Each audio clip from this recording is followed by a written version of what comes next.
सुप्रभात बच्चों, आज हम आए हैं कक्षा 7 विषय संस्कृत पाठ्य पुस्तक रुचिरा का प्रथम पाठ सुभाषितानि लेकर। सुभाषितानि शब्द दो शब्दों से मिलकर बना है। सुभाषित, सु माने सुंदर, भाषित माने वचन, सुंदर वचन।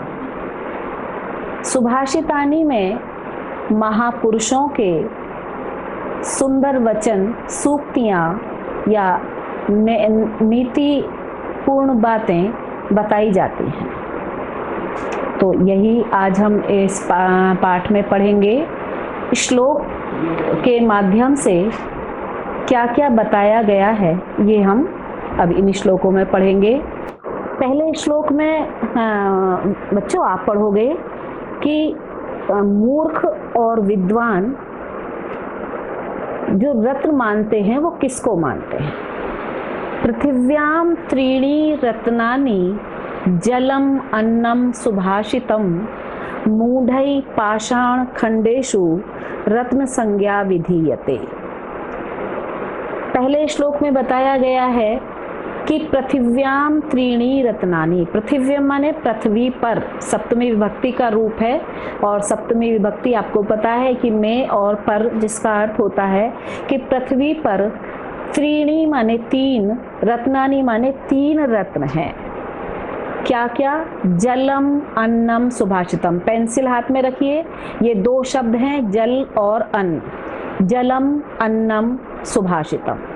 पृथ्वी पर महापुरुषों ने तीन ही रत्न बताए हैं, जल, अन्न और सुभाषित माने सुंदर वचन। दूसरी लाइन देखिए, परंतु मूढ़ै, मूढ़ै माने मूर्ख, पाषाण खंडेषु रत्न संज्ञा विधीयते। पाषाण के टुकड़ों को ही रत्नों के नाम से जानते हैं। विधीयते माने जानते हैं। पाषाण खंडेषु से मतलब है पाषाण के टुकड़े। जैसे आपने देखा होगा जो ईयर रिंग होते हैं, रिंग्स होती हैं, इनमें नग लगे होते हैं। हीरा, पन्ना, मूंगा, ये सब नग होते हैं। होते तो ये पत्थर ही है ना, तो इनको रत्न मानते हैं। जो मूर्ख लोग हैं, यहाँ पर कहा है कि विद्वान लोग पृथ्वी पर तीन ही रत्न मानते हैं, जल, अन्न और सुंदर वचन। लेकिन सांसारिक लोग, मूर्ख लोग पत्थर के टुकड़ों को, जैसे कि हीरा, पन्ना आदि को ही रत्नों का नाम रत्नों को के नाम से जानते हैं या रत्न की संज्ञा देते हैं। समझ में आ गया होगा पहला श्लोक। दूसरा श्लोक है कि सत्य के महत्व को बताया गया है। दूसरे श्लोक में सत्य के महत्व को बताया गया है कि सब कुछ सत्य पर ही आधारित है। सत्येन धार्यते पृथ्वी। सत्य के कारण ही, सत्य से के बल से ही पृथ्वी भार को धारण करती है। पृथ्वी का गुण क्या है? धारण करना। पृथ्वी धारण करती है। और सत्येन तपते रवि, रवि माने सूर्य। और सत्य के कारण ही, सत्य से ही सूर्य तपता है। सत्य से ही सूर्य तपता है, सत्य से ही पृथ्वी धारण करती है। और सत्येन वाति वायुश्च। और सत्य से ही, वाति माने बहती है, कौन? वायु, हवा। और सत्य के कारण ही वायु बहती है, हवा चलती है। सर्वम सत्ये प्रतिष्ठम। इसलिए सब कुछ सत्य से ही प्रतिष्ठित है। सत्य के कारण ही सब कुछ प्रतिष्ठित है, सब कुछ टिका हुआ है। कहा साधारण बोलचाल की भाषा में भी आपने सुना होगा कि सत्य के कारण ही ये दुनिया टिकी हुई है। कुछ ना कुछ सत्य बोलने वाले, सच बोलने वाले, अच्छे कर्म करने वाले लोग हैं दुनिया में, इसीलिए ये दुनिया टिकी हुई है। तो यहाँ पर सत्य के महत्व को बताया गया। तीसरे श्लोक में बच्चों यहाँ पर पृथ्वी पर अनेक रत्न माने हैं। पहले श्लोक में तो केवल तीन ही रत्नों को माना, लेकिन उन्होंने आगे भी कहा, यहाँ पर कहा कि अब इसमें आप अंतिम शब्द, तीसरे श्लोक का अंतिम शब्द सबसे पहले आप देखिए, वसुंधरा। वसुंधरा माने पृथ्वी। अब आप पहली लाइन देखिए कि दाने तपसी शौर्ये चे विज्ञाने विनये नय विस्मयो नहीं कर्तव्यो बहुरत्ना वसुंधरा। दाने माने, अब ये सप्तमी विभक्ति के सारे शब्द हैं। सारे शब्द में सप्तमी विभक्ति ही है। दाने दान में, तपसी तप में, शौर्य शौर्य में मतलब पराक्रम में, विज्ञाने विज्ञान में, विनये विनम्रता में, न विस्मय ही कर्तव्य। हमें आश्चर्य नहीं करना चाहिए। दान करते समय, तप करते समय का वर्णन पढ़ते हुए, शौर्य पराक्रम में, विज्ञान में, विनम्रता में और भी अनेक नए आविष्कारों में हमें आश्चर्य, विस्मय माने आश्चर्य नहीं करना चाहिए। क्यों नहीं करना चाहिए? कि बहुरत्ना वसुंधरा, क्योंकि पृथ्वी अनेक रत्नों से भरी पड़ी है। यहाँ पर इन्होंने दान, तप, शौर्य, ज्ञान, विज्ञान, विनय, इन सबको रत्न की संख्या दे दी। इसीलिए कहा कि पृथ्वी, वसुंधरा पृथ्वी, इसीलिए वसुंधरा, वसु कहते ही बहुत सारे गुणों को हैं, जो बहुत सारे तत्वों को लेकर के बनी हुई है। तो यह पृथ्वी अनेक रत्नों से सुशोभित है, अनेक रत्नों से बनी हुई है, इसलिए इन सब में आश्चर्य नहीं करना चाहिए। श्लोक का अर्थ आपको समझ में आ गया होगा। और चौथे श्लोक में बताया गया है कि हमें कहाँ कि किस किस के साथ में हमें संगति करने की, मित्रता करनी चाहिए। अच्छे लोगों के साथ हमें मित्रता करनी चाहिए और बुरे लोगों के साथ हमें कुछ भी व्यवहार नहीं करना चाहिए। सज्जन पुरुषों की महिमा का ही इसमें वर्णन किया गया है कि सद्भिरेव सहासितः, सज्जन लोगों के साथ ही, सहासिता माने बैठना चाहिए, सह माने साथ, आसित माने रहना चाहिए, सज्जन लोगों के साथ ही रहना चाहिए। सद्भि कुर्वीत संगति, और सज्जन पुरुषों के साथ ही हमें संगति मतलब मित्रता करनी चाहिए। सद्भि विवादम मैत्री च, और यहाँ तक कह दिया कि सज्जन लोगों के साथ यदि हमें विवाद, अगर हमें बहस भी करनी है, अगर हमें तर्क भी करना है या मित्रता करनी है, तो भी हम सज्जन पुरुषों के साथ ही करें। क्योंकि यदि हम बहस भी करते हैं किसी विषय में और वो सामने वाला यदि योग्य है, ज्ञानी है, सज्जन है, तो कुछ ना कुछ सही, हमें सही ज्ञान ही प्राप्त होगा, कुछ ना कुछ उसका जो निर्णय होगा वो अच्छा निर्णय होगा। इसलिए कहा कि यदि हम चाहे विवाद करें या मित्रता करें, ये भी हमें सज्जन पुरुषों के साथ ही करनी चाहिए। न सद्भि किंचित आचरे, बुरे व्यक्तियों के साथ तो असद्भि माने जो असभ्य हैं उनके साथ तो किंचित आचरित, कैसा ही भी आचरण नहीं करना चाहिए। ना उनके साथ मित्रता करनी चाहिए, ना उनके साथ शत्रुता करनी चाहिए।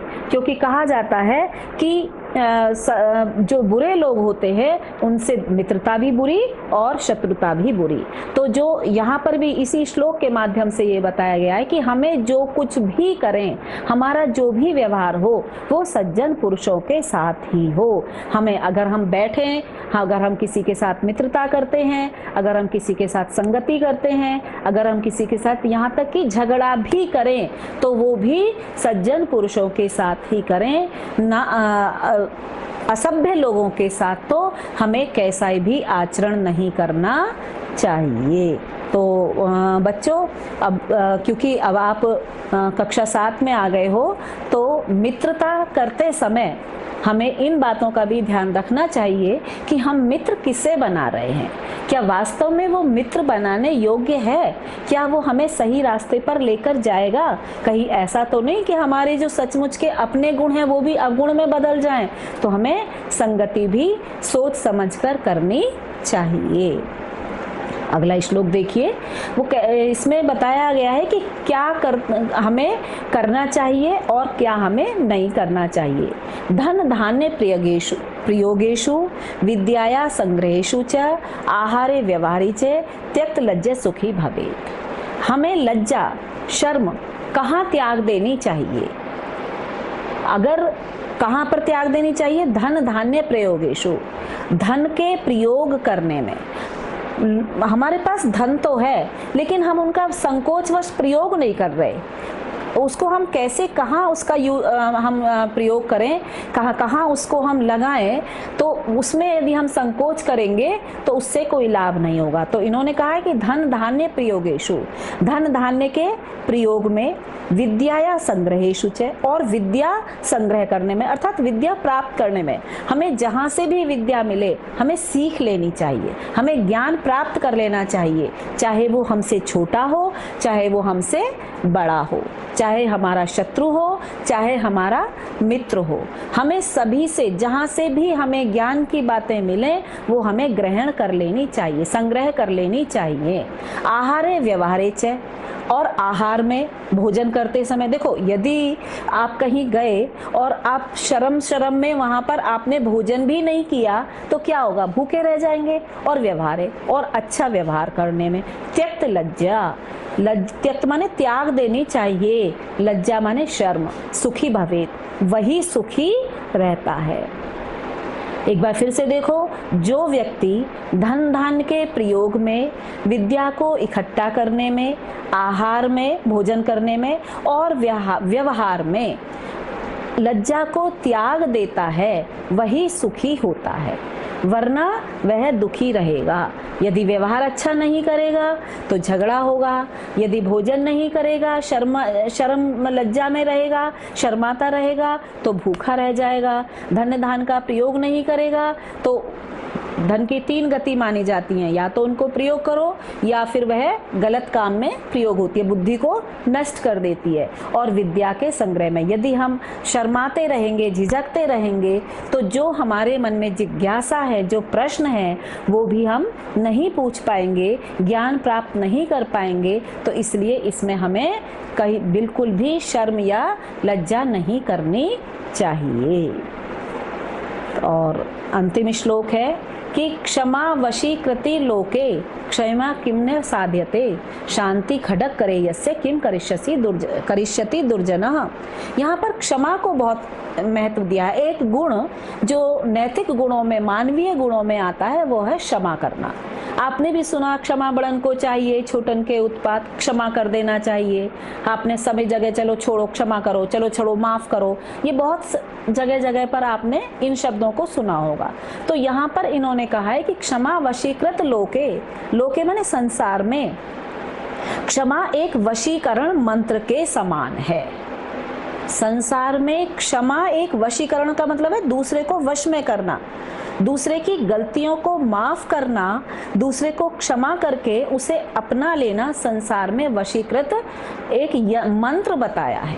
क्षमया किम न साधते, क्षमा के गुण से, क्षमा करके मनुष्य क्या प्राप्त नहीं कर सकता, अर्थात सब कुछ प्राप्त कर सकता है।